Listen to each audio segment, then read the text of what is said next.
கூட்டமா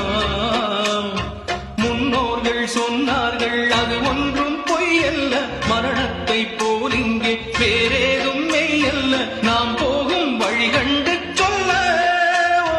நான் ஒன்றும் சித்தார்த்தன் அல்ல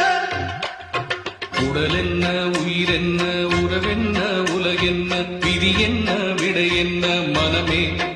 ஓடும் நதியெல்லாம் கடலோடு உடலெல்லாம் மண்ணோடு உயிர் போகும் இடமெங்கே மனமே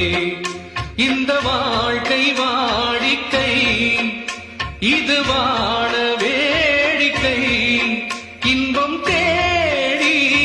வாழும் ஜீவன் எல்லாம் தவிக்குது துடிக்குது உடல் என்ன உயிர் என்ன உறவென்ன